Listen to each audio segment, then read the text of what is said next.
Buenas tardes, Día Político por TSI. Abogado Germán Licona, ¿cómo está? Un placer, agradecido con Dios por esta hermosa oportunidad que nos da. Y bueno, aquí estamos. Saludos a la distancia a la doctora Julieta Castellanos. A la doctora Julieta Castellanos, pues que vamos a estar en este hermoso foro. Ex rectora de la máxima casa de estudios. Gracias por acompañarnos en el Día Político, doctora.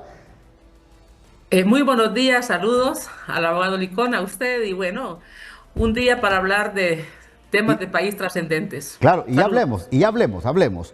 Su percepción, ¿fue correcto? ¿Fue el mecanismo? ¿Fue el procedimiento correcto para aplicar juicio político y para al exfiscal Joel Zelaya? ¿Y fue el procedimiento correcto que haya renunciado la abogada Rebeca Raquel Obando?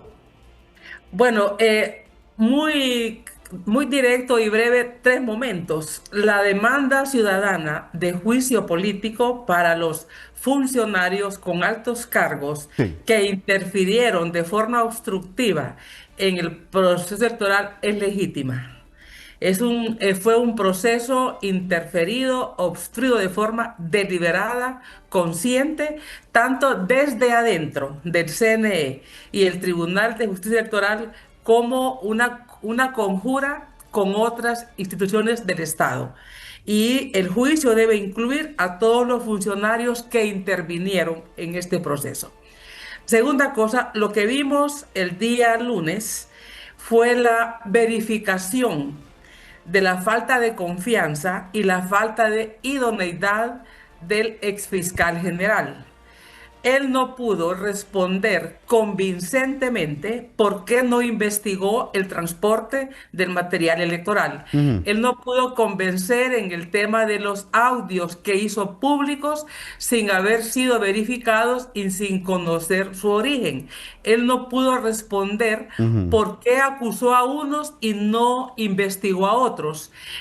Todas esas preguntas que no pudo responder, tanto en el tema del proceso electoral como igual escuchamos los testimonios que él hoy pudo haber dado respuesta a las preguntas que pudieron haberle hecho de los 7 testimonios que fueron ese día y que tuvo que ver con selectividad de los casos, tuvo que ver con intromisión para desviar las investigaciones, abuso de autoridad, etc. Entonces quedó constatado en el juicio político que aquella percepción que tuvimos que no era un funcionario idóneo se evidenció con sus intervenciones.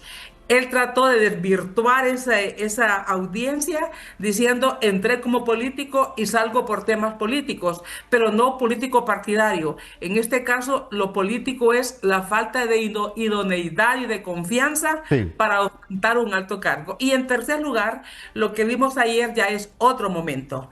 Para el caso, lo que sentimos es que lo que percibimos es que todo lo que circuló en el día y el día martes que le habían pedido la renuncia, que si no renunciaba había juicio político, que si se llegaba a las 3 de la tarde y no llegaba la renuncia, iban a introducir el juicio.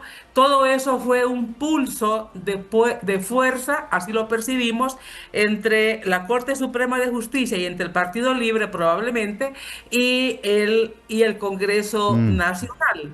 Y lo que entendemos, lo que percibimos es que al final el Congreso no llegó a la renuncia y han de haber dicho, bueno, ¿y qué cree la señora magistrada?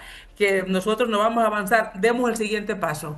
Y antes de cumplir un minuto, que empezaran a leer la admisión de la petición y las causales, entra una llamada y deciden pararlo. En mi perspectiva, ahí hay 2 problemas graves. Primero, un juicio iniciado no puede pararse. Nosotros teníamos el derecho a conocer las causales de por qué estaba siendo sometida a un juicio político. En primer lugar, significa que los diputados dieron un perdón. Ellos no pueden dar un perdón sin escuchar la parte. Y en segundo momento, también que ellos nombraran a un suplente.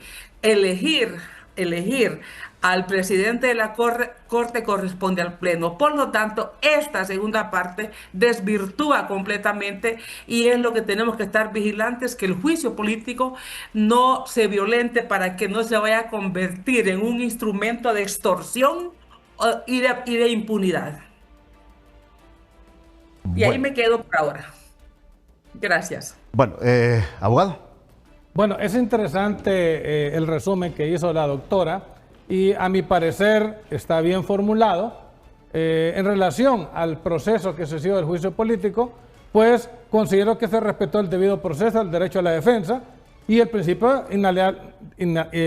inalienable de inocencia, en virtud de que él expuso todo su asidero en respuesta a los cargos que se le habían incoado. No obstante, creo que la carga probatoria de parte de los testimonios fue contundente, una evidencia que no solamente era para destituirlo, sino para que el nuevo fiscal general pueda hacer las investigaciones pertinentes y perseguir penalmente a este exfuncionario que hoy dice que va a demandar en el plano internacional al Estado de Honduras. Vea qué semejante aberración. Y lo peor, que dice que lo consideraba un estorbo. Fue un estorbo para la democracia ver a ese funcionario actuando de manera abrupta, de manera ilegal, de manera arbitraria en todos los casos que ha mencionado la doctora y que fueron a vista y paciencia del pueblo hondureño, y fue el pueblo hondureño el que se levantó en las urnas, tanto en las elecciones internas del 9 de marzo como la del 30 de noviembre, y en donde la lectura es clara, señor presidente del Congreso Nacional, Tomás Zambrano. A ustedes les dieron la potestad para recuperar la institucionalidad. No se conviertan en un par de aguas. No le demuestren al pueblo hondureño que ustedes van a continuar con la actitud del pasado. Tiene que haber un cambio un vuelco de timón en relación al rescate y a la recuperación del Estado de Derecho, porque no se puede consentir que se siga socavando la democracia y de las instituciones por intereses de grupos o intereses particulares. Para usted, comparte lo que dijo la doctora Julieta Castellanos, debió en la Cámara Legislativa seguirse leyendo y discutiendo la propuesta de juicio político contra la expresidenta de la Corte Suprema de Justicia. Totalmente. La Junta Directiva no tiene esa prerrogativa de ponerle un auto o decir que no va a continuar con lo que ya comenzó. Se le dio a haber dado lectura a todos los señalamientos de las investigaciones que hicieron. ¿Y cuáles eran las que podían haber salido a luz pública ahí? Bueno, cuando la misma presidenta violentó la normativa reglamentaria, cuando tocaba la rotación de magistrados, particularmente de la Sala de Constitucional, y no le permitieron al magistrado Padilla asumir y pusieron al comodín Wagner Vallecillo. Desde ahí empezó la aberración. Y luego los cambios abruptos, introspectivos y arbitrarios de jueces y magistrados, descuidando, obviando, incumpliendo en los deberes de los funcionarios públicos cuando debieron de haberse seguido el proceso de la ley del sistema de justicia de nuestro país. Venía un fantasma, doctora Julieta Castellanos, un fantasma ahí en esas decisiones políticas en el Congreso, donde se hablaba de arbitrariedades que cometía el Congreso anterior. Claro, por supuesto, auspiciadas y selladas por Libertad y Refundación para muchos sectores. ¿Esto que pasó ayer fue algo similar o es totalmente diferente? Bueno, en sentido estricto voy a referirme a lo que observamos ayer. Se anuncia, se admite un juicio político y luego se detiene. Y la renuncia es solo a la función de presidenta, pero no es al cargo electo de magistrado y nombrado de magistrada de la Corte Suprema de Justicia. Un juicio político lo que significa es un juicio a la idoneidad del funcionario en el desempeño de sus funciones que están en la ley. Un juicio político es la ratificación o no de la confianza sobre ese funcionario. Y en ese sentido, por eso hablaba del día lunes, con la asistencia a la audiencia del fiscal, desde mi perspectiva, y yo como Julieta Castellanos, ratifico que la poca confianza y la percepción que tenía de él se ratifica, porque él no funcionó con equidad, no funcionó aplicando la ley igual para todos, sino que selectivamente Ok, y todo lo demás. En este caso, cuando el Congreso Nacional le admite la renuncia solo a la función de la presidencia, pero la deja con el cargo de magistrado, la idea que nos queda es que solo les interesaba tener el cargo de la presidencia. Pero en realidad no la llaman a un juicio político para analizar su desempeño y el desempeño lo que sabemos de su desempeño tiene que ver con las denuncias de la asociación de la presidencia, de la asociación de empleados o de jueces de la corte. Sabemos que hubo unos, digamos, recursos sobre el proceso electoral que no les dieron curso. sí, O sea, vimos a una Corte Suprema de Justicia pasiva, contemplativa de la crisis que teníamos en el en el proceso electoral. Una solicitud de una de las consejeras tampoco se le había dado trámite. Se le dio trámite hasta cierto momento cuando ya era casi imposible no hacerlo. ujú, Entonces, en ese sentido, ese desempeño era el que nosotros tenemos que ver en qué tipo de faltas o de delitos, si es que los cometió, sí, incurrió ella. Y si los cometió como presidenta, sí. ¿cómo es entonces que tiene idoneidad como magistrada? Ahí es cuando sentimos que se distorsiona el juicio político porque no es a la función, no es a la función de magistrada en su Sí. conjunto, sino que nada más a la presidencia. Voy a la pausa, ya regreso. En el Día Político por TSI. Bueno, aquí la gran pregunta, y que créame que se lo hace la mayoría de los hondureños, es a qué intereses de personas, de grupos políticos, no sé, van a obedecer estos dos nuevos cargos en el país, tanto en la presidencia de la Corte Suprema de Justicia como en la Fiscalía General del Ministerio Público. Fíjese que vuelvo, repito y digo, el mandato del soberano en las elecciones generales fue para recuperar la institucionalidad, fue para que aquellos actos que muchos calificamos como indignos e inconstitucionales, donde hubo sufrimiento, óigame, aquí hubo sufrimiento en las internas y en las generales. Sí. Nos tuvieron, este cacique de este Partido Libre le daba instrucciones al CNE, le daba instrucciones al Ministerio Público, le daba instrucciones a la Corte Suprema de Justicia. Ahora, era un asedio constante donde mantenieron al pueblo hondureño en vilo. Y hoy, que esperábamos que se rescatara la institucionalidad, pero no para repartirse la guayaba, no para repartirse el pastel. Ahora, ¿quiénes van a ser los beneficiarios de que por un lado dirija el fiscal general y por otro lado dirija un presidente de la Corte Suprema de Justicia en las manos de Wagner Vallecillo, que depende del Partido Liberal, sí, y en el caso del abogado del Ministerio Público, el apellido de él es Wagner Vallecillo. no, en el Ministerio Público. Ah, sí, Paulo Teodoro. Del Partido Nacional. O sea, ¿qué intereses va a seguir la opacidad? ¿Va a seguir el oscurantismo? ¿Va a seguir el engavetamiento de los procesos penales?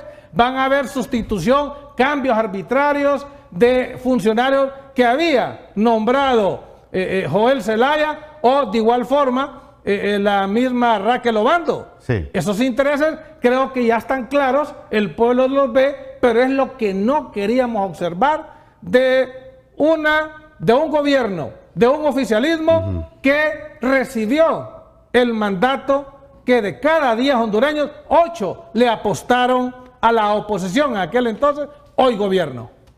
¿Volvemos a la historia del pasado o crees que hay una nueva historia, una nueva página en la historia democrática e institucional del país, doctora?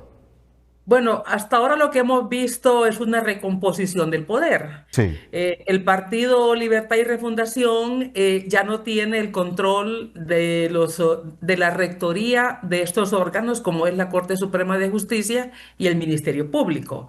Lo que habría que ver es esta recomposición del poder, cómo esta recomposición del poder estaría realmente siendo empleada para defender los intereses nacionales o para defender los intereses de los grupos hegemónicos al interior de los dos partidos.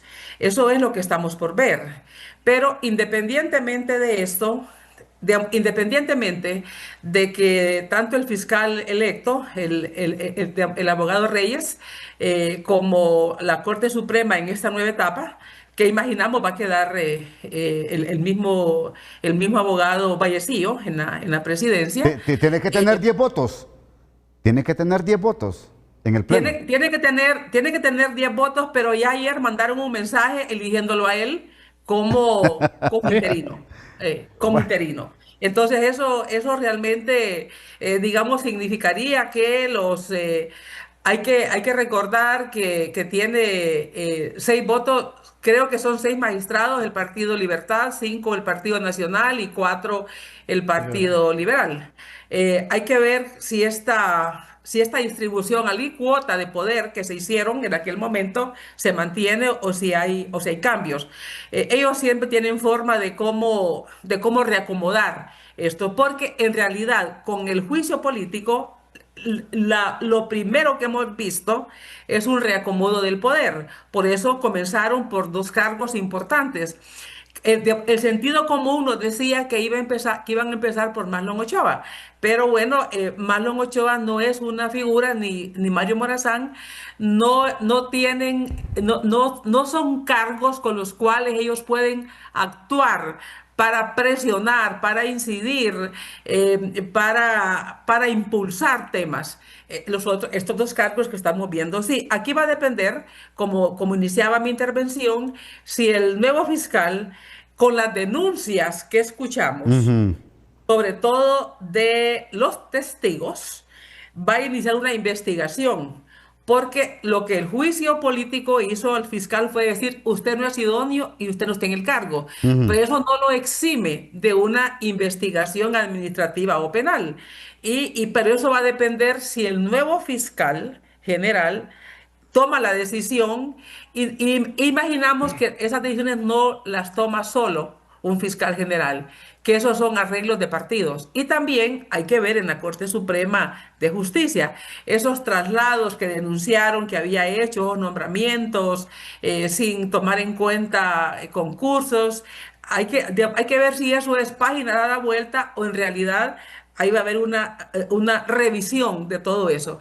Si se tomara la decisión de una revisión y en ambos casos se tomaran las medidas disciplinarias, las medidas legales, dependiendo de la magnitud, si son faltas o son delitos, Sí. porque aquí pueden haber faltas o pueden haber delitos. En ese sentido, ahí es cuando vamos a ver que viene lo siguiente, si es un fortalecimiento institucional frente a lo que estamos o es nada más a un reacomodo de fuerzas para no tocar los temas que nosotros queremos que se toquen como sociedad, Sí. los casos de corrupción, los casos de crimen organizado, queremos que se investiguen, no queremos arreglos. Nosotros no es arreglos políticos por los que vamos, nosotros es por fortalecimiento del Estado de Derecho a lo que debemos apuntarle.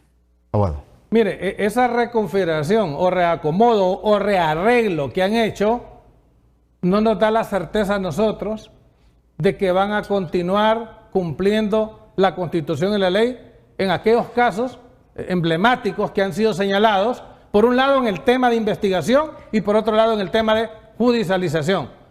Creo que, y tal como lo expresa la doctora, me encanta, porque esa idoneidad la tuvieron cuando siguieron el proceso tanto de la Junta, de la Comisión Nominadora como de la Junta Proponente. Pero hoy se viene a evaluar ese desempeño, esa confianza, esa idoneidad en la realización de sus actuaciones jurisdiccionales y de investigación. Y lo que vimos meses anteriores, podemos decir casi un año, es contrario a lo que la misma ley establece, y creo que eso sí les va a pasar factura, y me llama la atención cuando la misma expresidenta o presidenta de la Corte Suprema de Justicia manda una misiva de renuncia y se justifica en que con la aplicación del decreto 10/2026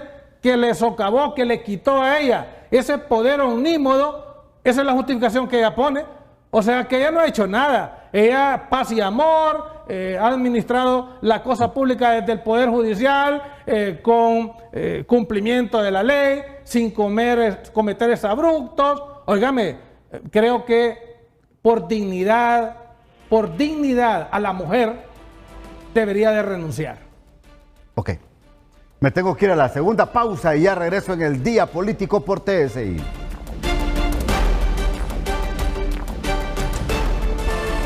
Ya en la parte final del programa, por favor, les voy a dar un minuto a cada uno para que me den una conclusión. Comienzo con usted, rectora.